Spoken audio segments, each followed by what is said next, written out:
21-year-old Shani Sturdy decided to take the plunge and be a surrogate. But she never expected this. Shanice looked from the monitor to her enlarged stomach. She had grown so ginormous during her second trimester, she knew something was wrong. She was always hungry, her back always ached, and she never felt right. The nurse squeezed jelly onto her skin and held a small instrument to her stomach.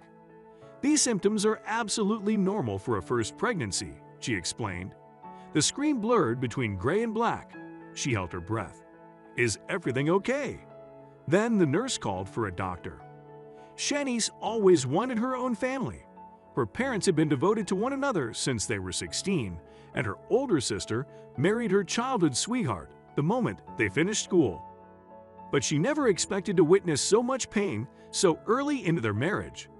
Shanice was 14 when Linda moved out from home to live with her partner. She no longer had to put up with her unbelievable demands or listen to her constant bickering. She thought her life would be easier now that she had more space to herself. But her home became too quiet. Then she began to miss the fights. They met on the weekends, but she could feel them slowly drifting apart. So she decided to get the bus to visit her big sister. But she never expected to find her like this. As Shanice walked up the road, she noticed her brother-in-law's red truck driving towards her. She stopped and waved, thinking he would slow down or wave back, but he kept on driving. She had never seen him with such a stern look on his face. Josh didn't even notice her. Maybe he had a tough day at work. But when she walked up the hill and knocked on the door to her sister's home, she was taken aback by the way her sister looked. Mascara ran down Linda's cheeks. Her eyes were red, and her face was pale. "Did he hurt you?" Shanice ran to the kitchen and returned with a damp cloth to wipe her sister's face. "No, don't be silly. I asked him to leave." Shani sat back and studied Linda's face. She always knew when she was lying. This time, she was telling the truth. Maybe their parents were right. Maybe they were too young to marry. "Why did you ask him to leave, Linda?" But she never expected this answer.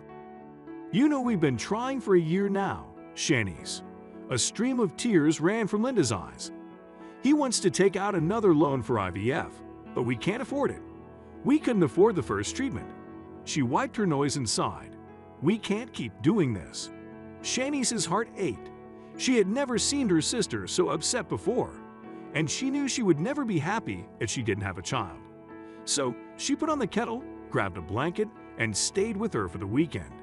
And during that time, she convinced her to try again.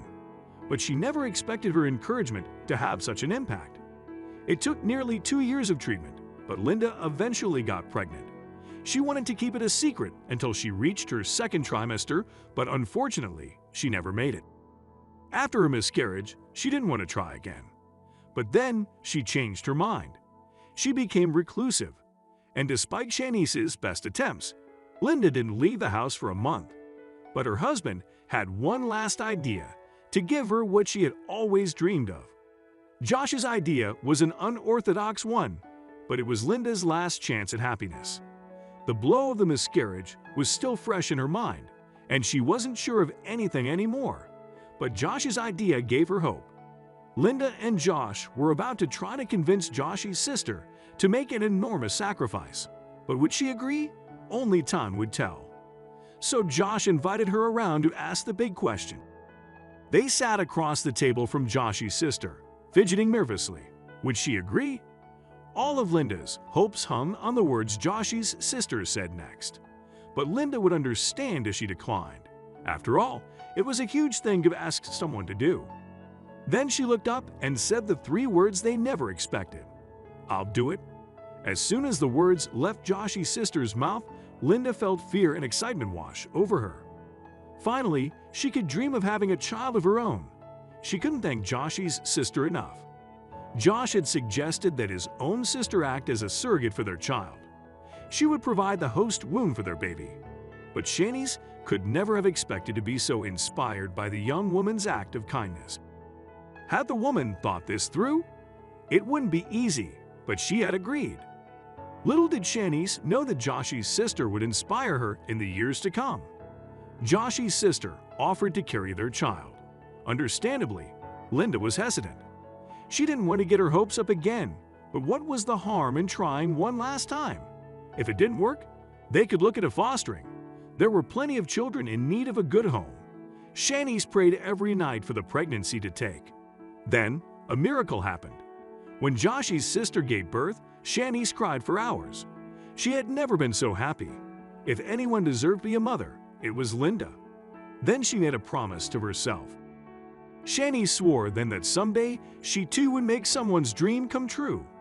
But when that day finally came, she never expected her experience to be so unique. Shanice had just turned 21 when she met Joanna and Steve, and when she informed her family of her decision to give birth to another couple's baby, they were filled with pride. She flew to Los Angeles to undergo the procedure and then returned home. But things didn't go as she hoped. I was only 21 at the time, but I wasn't interested in partying and drinking. I wanted to help another couple fulfill their family dream. Joanna and Steve were over the moon. However, after the first trimester, she knew something was off, and she was right. The only other surrogate Shanice had met was Joshy's sister, who worked through sickness, nausea, and sleep deprivation until she was nearly 8 months pregnant. Shanice was lucky, but still, she couldn't help but worry. Pregnancy didn't have any impact on her daily life. However, when she noticed that her stomach continued to bulge throughout her second trimester, she worried. Babies grow tremendously during the final months of pregnancy. She picked up her phone and called her doctor. Shanice had just finished her second trimester when she visited the doctor for her 10-week scan. She twiddled her thumbs above her bump as she lay on the table. When the doctor returned with paperwork, he was silent. Was something wrong? Was the baby okay? She would never forgive herself if she let Joanna and Steve down. Then the doctor looked up from his notes and said 3 words that sent a chill down her spine. "You're having triplets," Dr. Ryan shared with a smile on his face. Shanice's temperature increased. Joanna and Steve wanted 1 baby, not 3. Would they be happy? Would they be mad? Thankfully, the couple was overjoyed. As weeks passed, Shanice's stomach swelled to a ginormous size. Her body ached, but she knew she was doing the right thing. But she didn't anticipate this. Shanice eventually gave birth to 3 healthy babies, 2 girls and 1 boy, Willow, Daisy, and Harrison. Even though I was only 21, and it was a huge responsibility carrying their babies, it was one of the best experiences of my life, she happily proclaimed. I had no morning sickness or cravings. The whole pregnancy flew by, and with the support of Joanna and Steve. It was amazing, and I would recommend it to anyone, she later shared. But she didn't say goodbye forever. After 2 weeks of intensive care, Willow, Daisy, and Harrison were strong enough to go home for the first time with their parents. Shanice now visits them every birthday, and for those who have questioned her motives, she'd shed some light on her decision. I think a lot of people presume you have to use your own eggs when you're a surrogate, but that's not the case at all. I had Joanna and Steve's embryo inserted in Los Angeles, so it's biologically their child, not mine. I was just the host womb. But carrying someone else's babies can also have more than psychological implications, and carrying triplets can have a negative impact on a woman's body, especially on a mother so young. And Shani started to experience them. I'm in a relationship now and would like to have more children. I'd had a miscarriage, so I do wonder if carrying the triplets has had an effect on my body, she said later in an interview. But she also shared some other advice. My advice for anyone thinking about surrogacy is make sure you've done your research and that you have support around you, Shani shared. But there are other considerations, too. You don't get paid to be a surrogate. You only get expenses for your travel and so on. So if you're looking to make money, this isn't for you, Shanice added. Shanice's experience of being a surrogate mother has inspired her to try to change current laws regarding surrogacy in the UK. She feels like parents should have more control.